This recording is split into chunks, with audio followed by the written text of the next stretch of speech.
الحمدللہ وکفا وسلام علی عبادہ الذین اصطفی اما بعد۔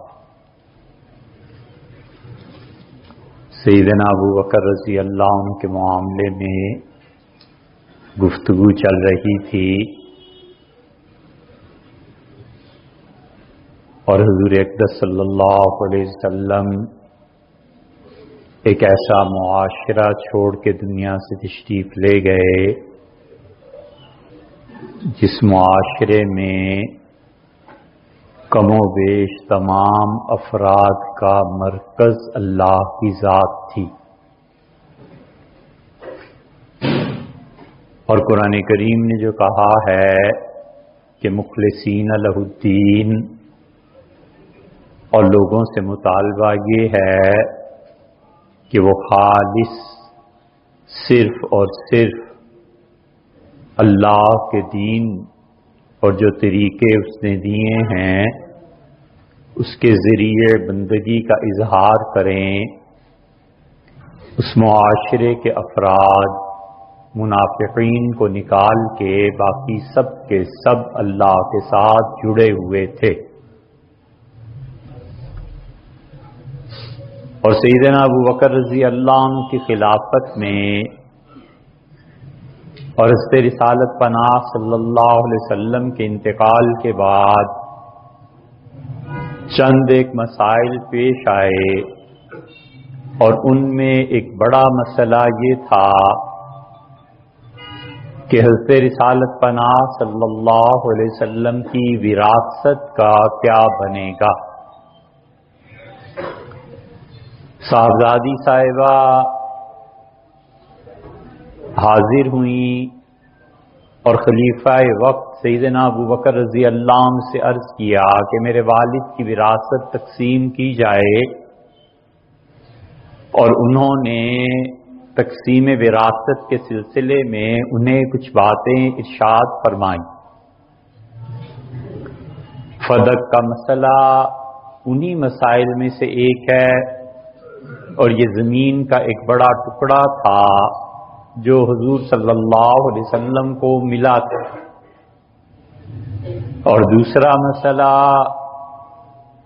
جانشین کا انتخاب تھا کہ اب کون رسول اللہ صلی اللہ علیہ وسلم کے بعد مرکز ہے، اور ایک تیسرا مسئلہ بھی پیش آیا، اور وہ یہ کہ جن عرب قبائل نے سر اٹھا لیا تھا ان کے ساتھ اب کیا کیا جائے، اور چوتھا مسئلہ بھی پیش آیا کہ جن لوگوں نے ختم نبوت کا انکار کر دیا ہے ان کے ساتھ کیا کیا جائے۔ یہ ایک ایسی ریاست جسے رسول اللہ صلی اللہ علیہ وسلم نے قائم کیا تھا، اپنے بالکل آغاز اور ابتدا ہی میں اتنے بڑے بڑے مسائل کے بیچ میں گھر گئی، اور اگر سیدنا ابو بکر رضی اللہ عنہ جیسی فراست کا انسان، اور اگر اتنی بڑی شخصیت جس نے اپنی رضا اور خوشی اور ناخوشی گم کر دی تھی، اپنے نبی صلی اللہ علیہ وسلم کی خوشی اور ناخوشی میں یہ ہستی نہ ہوتی، تو عین امکان یہ تھا کہ آئندہ آنے والے مسلمان بہت مشکلات اور مصائب کا شکار ہوتے۔ یہ اللہ کا بندہ کھڑا ہوا اور اس نے سارے چیلنجز کو قبول کیا، اور انہوں نے کسی محاذ پہ بھی پیچھے نہیں ہٹے۔ وہ جانتے تھے کہ رسول اللہ صلی اللہ علیہ وسلم کا مزاج کیا تھا، وہ جانتے تھے کہ اس دین کو کیسے نافذ کرنا ہے، اور ان کی اسی استقامت نے خدا کے دین کو جما دیا۔ جس طرح وہ پوری زندگی رسول اللہ صلی اللہ علیہ وسلم کے قدموں میں رہے، انہی چیزوں کا مقابلہ کرنے کی وجہ سے ابو بکر رضی اللہ عنہ ان کا ہاتھ قیامت تک کی پوری امت کے سروں پر۔ حضرت ابو بکر رضی اللہ عنہ نے جس استقامت کا مظاہرہ کیا، اسی لیے حضرت ابو ہریرہ رضی اللہ عنہ کہتے تھے، اور یہ ان کا جملہ ہمالیہ پہاڑ سے زیادہ وزن رکھتا ہے، انہوں نے کہا اگر رسول اللہ صلی اللہ علیہ وسلم کے بعد ابو بکر نہ ہوتے تو خدا کی قسم اللہ کی زمین پہ نماز نہ پڑھی جاتی، اور اگر ابو بکر نہ ہوتے تو اللہ کی قسم زکوٰۃ بھی ختم ہو جاتی۔ دو جملوں میں انہوں نے پورا اسلام کے عبادات اور معاشی نظام دونوں کے متعلق فرما دیا کہ یہ ابو بکر رضی اللہ عنہ ہی کی وجہ سے قائم رہا ہے، اگر ابو بکر نہ ہوتے تو دونوں چیزیں ختم ہو جاتی اور اسلام محض ایک رسم کے طور پہ گویا باقی رہ جاتا۔ اس سارے نظام کا آغاز ہم اس سوال سے کرتے ہیں جو اب ہمارے بچے کرتے ہیں، ہمارے وہ بچے جنہوں نے صرف دوسری طرف کو سنا ہے، یورپ کو سنا ہے، امریکہ کو سنا ہے، بڑے بڑے فلاسفہ کو سنا ہے، اور ہمارے وہ بچے جو کمیونزم سے متاثر ہوئے اور اب کچھ نشہ آہستہ آہستہ اترنا بھی شروع ہو گیا بہتوں کا، اور وہ دانشور جو اب تک یہ سمجھتے ہیں کہ ریاست کا دین کے ساتھ کوئی تعلق نہیں ہے، ان تمام سوالات کے جوابات،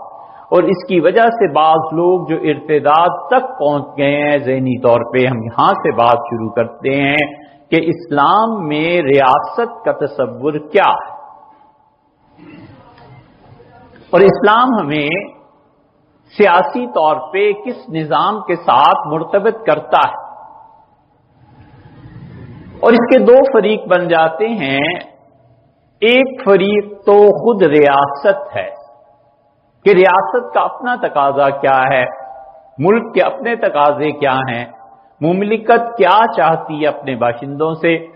اور اس کا پہلا فریق خود ہم لوگ ہیں کہ ہم لوگ اپنی رائے دیں اور ہم لوگ اس بات کے قائل ہوں۔ وہ تین ہی صورتیں ہو سکتی ہیں، یا تو لوگ یہ کہہ دیں کہ ریاست کا مذہب سے کوئی تعلق نہیں ہے اور ریاست بالکل آزاد ہے، جو اپنی پالیسیز کوئی ملک بنانا چاہے وہ بنائے، جو نہیں بنانا چاہتا نہ بنائے، چاہے تو مذہب کو رد کر دے چاہے تو مذہب کو قبول کر دے، یہ بھی ایک رائے ہے۔ اور ایک رائے یہ ہے کہ بالکل اسٹیٹ کو مذہب سے الگ کر دینا چاہیے، مذہب کے ٹھیکیدار، مذہب کے رہنما یا جو بھی وہ زبان استعمال کرتے ہیں،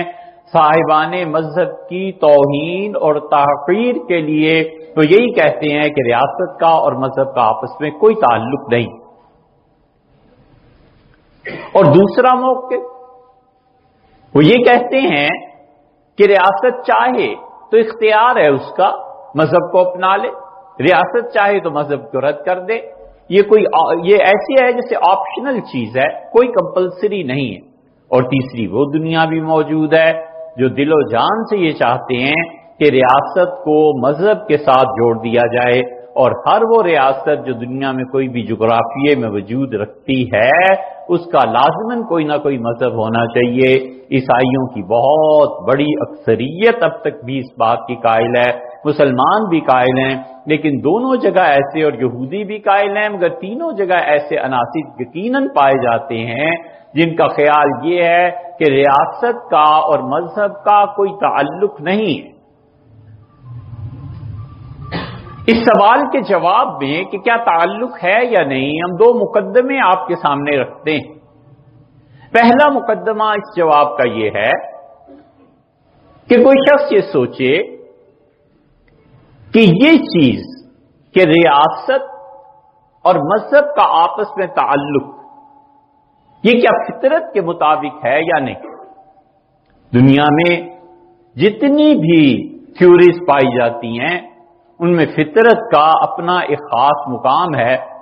اور ایک ذرا سی لطیفے کی بات بھی ہے، شیخ الاسلام ابن تیمیہ رحمۃ اللہ علیہ نے ایک جگہ بڑی خوبصورت بات تحریر فرمائی۔ پوچھا یہ گیا کہ منطق اور فلسفے کی آخر ضرورت کیا ہے؟ شیخ خود لکھتے ہیں کہ اس منطق اور فلسفے کی مجھے تو کوئی ضرورت محسوس نہیں ہوتی، اور پھر آگے چل کے لکھتے ہیں اس کی وجہ یہ ہے کہ منطق اور فلسفہ بے وقوف آدمی کی سمجھ میں نہیں آتا اور سمجھدار آدمی کو اس کی ضرورت نہیں۔ تو کہتے ہیں کیا فائدہ ایسی باتوں میں پڑھنے۔ بالکل اسی طرح یہ ریاست کا معاملہ جو ہے اس میں فطرت ایک حیثیت رکھتی ہے، اور جو چیزیں فطری امور میں سے ہیں کسی بھی شخص کے لیے فطری امور کی وکالت میں دلائل کو جمع کرنا یہ ایک طرح سے جہالت ہے، اور فطری امور پر دلیل کا طلب کرنا یہ حماقت ہے۔ فطرت خود واضح ہوتی ہے اسی لیے جتنی چیزیں فطرت کے خلاف ہوں اور لوگ دنیا میں سے رائج کرنا چاہتے ہوں، اس کا کوئی ثمر نہیں ہوتا۔ فطرت کے خلاف جتنی بھی چیزیں ہیں اس کا کوئی رزلٹ اور نتیجہ نہیں نکلتا، وہ محض ایک وقت گزارنے کی چیز ہے، اس سے زیادہ کچھ نہیں۔ فطرت میں یہ بات شامل ہے کہ فرد پہ اللہ کے احکامات کو لاگو ہونا چاہیے۔ فطرت میں یہ بات شامل ہے کہ فرد کے بہت سے نفسیاتی مسائل کی تسکین اللہ کی عبادت ہے، اور فطرت میں اللہ نے یہ چیز رکھ دی ہے، کوئی اسے نکالنا بھی چاہے تو نہیں نکال سکتا، قطعاً یہ تبدیل نہیں ہو سکتا۔ بالکل جو فطری امور ہیں، پانی جیسے نشیب کی طرف بہتا ہے اور آگ جلانے پہ مامور ہے، اسی طرح ہر انسان کی فطرت میں اللہ نے ڈال دیا ہے کہ الست بربکم، کیا میں تمہارا پروردگار نہیں ہوں؟ قالوا بلی، لوگوں نے کہا کہ اللہ کیوں نہیں؟ اللہ کی یہ معرفت فطرت میں شامل، اس لیے بہت سے لوگ جو یہ سمجھتے ہیں کہ ان کی زندگی کا کوئی مقصد نہیں ہے، حیرت ہوتی ہے اس سوال پہ۔ ارے بھئی، اللہ کی معرفت کو حاصل کرنا آپ کی فطرت میں شامل، جنت آپ کی زندگی کا مرکز اور محور ہے، اس منزل تک پہنچنا ہے، اور راہ اس منزل تک پہنچنے کے لیے وہ بندگی ہے۔ اور کیا چاہیے؟ فطرت خود تائید کرتی ہے بندگی کی، اور فطرت خود گواہی دیتی ہے کہ اس راستے پہ چلو،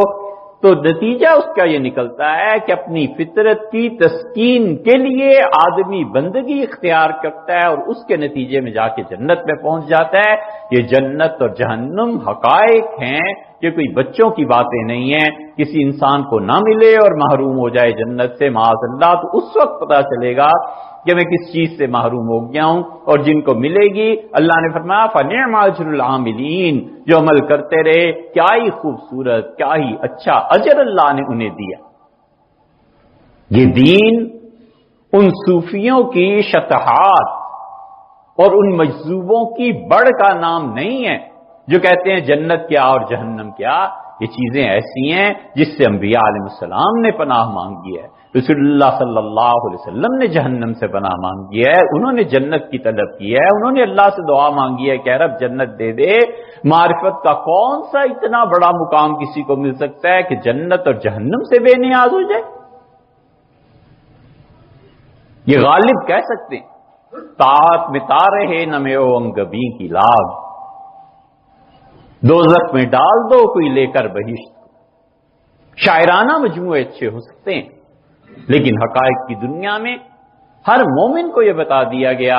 کہ تمہاری راہ بندگی ہے، اور اس کے نتیجے میں تم جنت میں جاؤ گے، اور جنت لذات اور ان چیزوں کا صرف نام نہیں ہے، وہاں پہ اللہ کی رویت اور زیادت، ڈوب جائیں گے لوگ اس میں۔ وہ تو پہلا سجدہ ہی جو پروردگار عالم کو کریں گے، پتہ نہیں کتنے کروڑ سال گزر جائیں گے اور لوگ سجدے میں ہی پڑے رہیں گے۔ مولانا روم نے مثنوی میں بڑی زبردست مثال دی ہے، انہوں نے کہا خدا نے ایک ڈھیر بنایا اور اس ڈھیر پہ حسن کو چھڑکا، مٹی اور گارے کے اس ڈھیر پہ مٹی اور پانی کو جمع کر کے اس حسن کو چھڑکا، اور جتنے خوبصورتی اور حسن دنیا میں پایا جاتا ہے مٹی سے انسانوں کو پیدا کیا،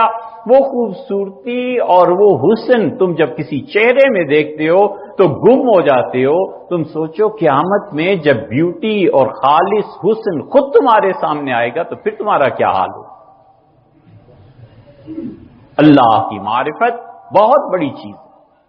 اس لیے یہ نہیں ہو سکتا کہ فرد یہ کہے کہ مجھے خدا کی ضرورت نہیں۔ ایک یورپ کا فلاسفر تھا، 70-80 سال پہلے اس کی کتابیں بہت مقبول تھی، اس نے ایک جملہ لکھا، اس نے کہا اگر خدا در حقیقت نہیں بھی ہے تو بھی دنیا کا نظام چلانے کے لیے خدا گھڑ لینا چاہیے، اپنے پاس سے پیدا کر لینا چاہیے، وگرنہ دنیا کا نظام نہیں چلتا۔ اس لیے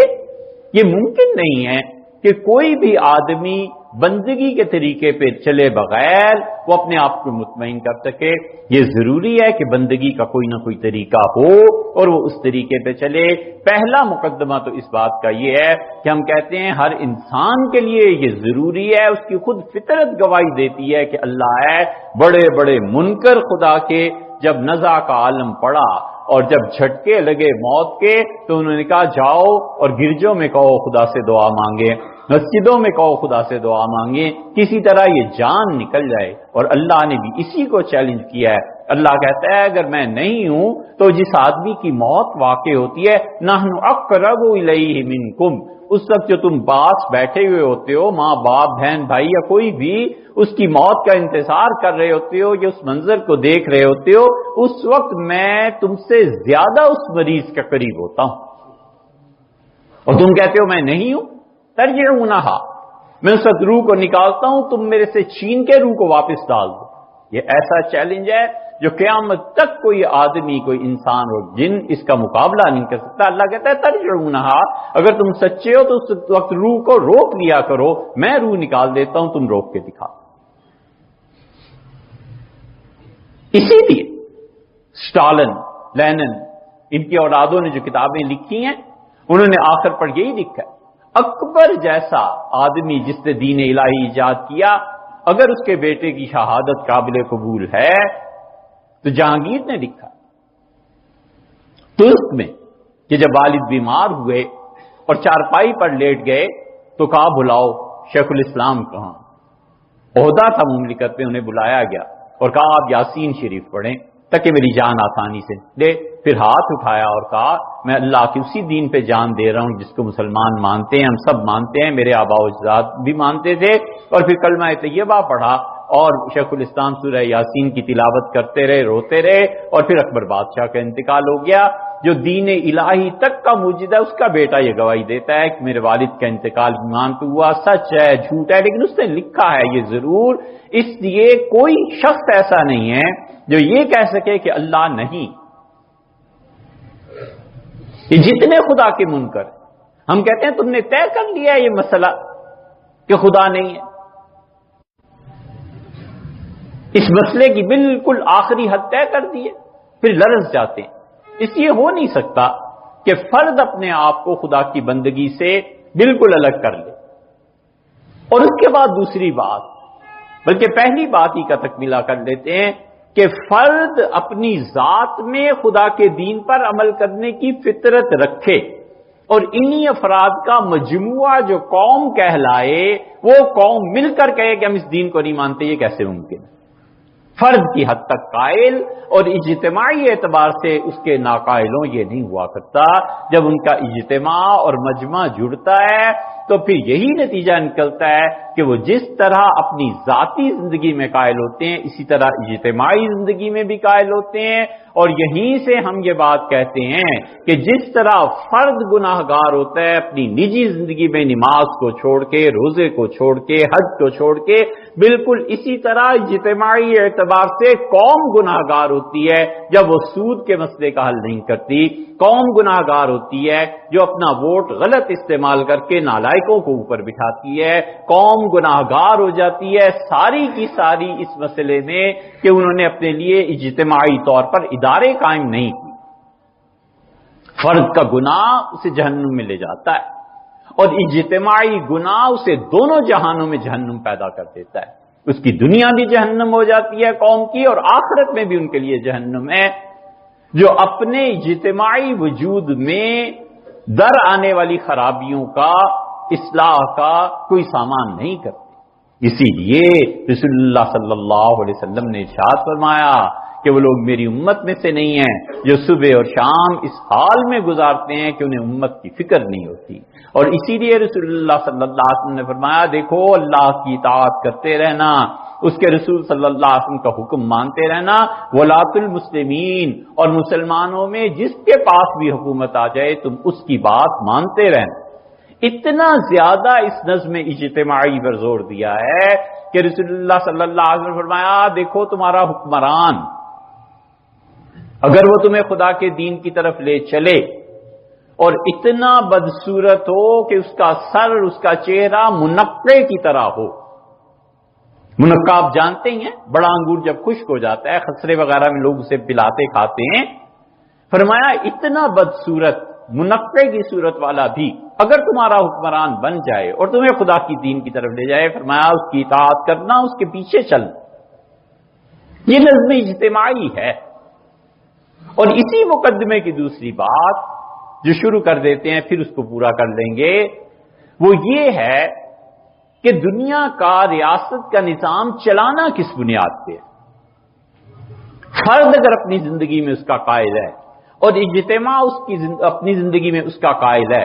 تو اس جس نظام کے وہ قائل ہو رہے ہیں اس کی اصل کیا ہے؟ اس کی اصل اگر عقل ہے تو پھر وہی فیصلے ہوں گے جو اب ہو رہے ہیں، اور اس کی اصل اگر وہی ہے تو وہی ہونی چاہیے، اس لیے کہ دنیا میں پہلی مرتبہ کسی شخص نے یہ اعلان کیا تھا، اس نے کہا میں خدا کا رسول ہوں، مجھ پہ وحی آتی ہے اور میرے بعد کوئی وحی نہیں۔ ہمارا اور قادیانیوں کا، مختلف گمراہوں کا اختلاف ایک یہ بھی ہے کہ ہم کہتے ہیں وہی ختم ہو گئی رسول اللہ صلی اللہ علیہ وسلم پہ اور یونیورسل لیول پہ ختم ہو گئی۔ اللہ نے صاف بتا دیا کہ رسول اللہ صلی اللہ علیہ وسلم کے بعد اب کوئی وحی نہیں آئے گی۔ اب جو شخص بھی دعویٰ کرتا ہے نا کہ مجھ پہ وحی آتی ہے، یقیناً وہ گمراہ ہے۔ وہی رسول اللہ صلی اللہ علیہ وسلم ختم کر کے چلے گئے۔ اور دوسری بات جو انہوں نے کہہ دی تھی، انہوں نے یہ نہیں فرمایا کہ اب ابراہیم علیہ السلام کی اولاد میں کوئی پیغمبر نہیں آئے گا، انہوں نے یہ بھی نہیں فرمایا کہ اربوں میں کوئی پیغمبر نہیں آئے گا، انہوں نے کہا انی رسول اللہ الیکم جمیعا، اللہ مجھے کہہ رہا ہے کہ میں تم سب کی طرف اللہ کا آخری رسول ہوں اور میرے بعد اب کبھی بھی وحی نہیں آئی۔ یہ وہ اتنی اہم بات وہ ہستی سمجھ گئی۔ ام ایمن رسول اللہ صلی اللہ علیہ وسلم کو والد کے ترکے میں ملی تھی، اور ام ایمن کی عمر رسول اللہ صلی اللہ علیہ وسلم کی پیدائش کے وقت مشکل سے 16-17 سال رہی ہوگی، 19 سال کی بھی روایت ملتی ہے۔ حضرت عبداللہ چھوڑ گئے تھے، اور ام ایمن نے رسول اللہ صلی اللہ علیہ وسلم کی پیدائش سے لے کے وفات تک ساری زندگی دیکھی، بڑی طویل عمر پائی انہوں نے، 90 برس سے بھی زیادہ عمر شاید ہو گئی، اور کتنے باکمال لوگ تھے، کتنی گہری سمجھ تھی۔ آپ اندازہ کریں، سیدنا عمر رضی اللہ عنہ ایک دن کہا ابو بکر رضی اللہ عنہ سے کہ ابو بکر مدت ہو گئی ام ایمن سے ملنے نہیں گئے، اور رسول اللہ صلی اللہ علیہ وسلم کے والد کی بھی وہ خادمہ تھی، چلنا چاہیے۔ سیدنا ابو بکر رضی اللہ عنہ اپنی خلافت میں اٹھے، کہا بھی چلتے ہیں، دونوں پہنچے اور رسول اللہ صلی اللہ علیہ وسلم کی باتیں کرنے لگے، اور دونوں رو پڑے۔ اس زمانے کو یاد کر کے عہد میمنت لزوم جب تھا تو ام ایمن نے کہا کہ ابو بکر وفات تو ہونی ہی تھی، جو دنیا میں آتا ہے اس نے جانا ہی ہوتا ہے۔ اس عورت کی سمجھ دیکھو، کہنے لگی وفات سے زیادہ دکھ اس بات کا ہے کہ قد انقطعت الوحی، وہی آنا ختم ہو گئی، وہی جو رہنمائی کرتی تھی امت کی اور انسانوں کی، اس نے کہا وہ وہی آنا ختم ہو گئی، جبریل کا آنا ختم ہو گیا، مجھے زیادہ دکھ اس بات کا ہے۔ وہ عورت جانتی ہے کہ اجتماعی طور پر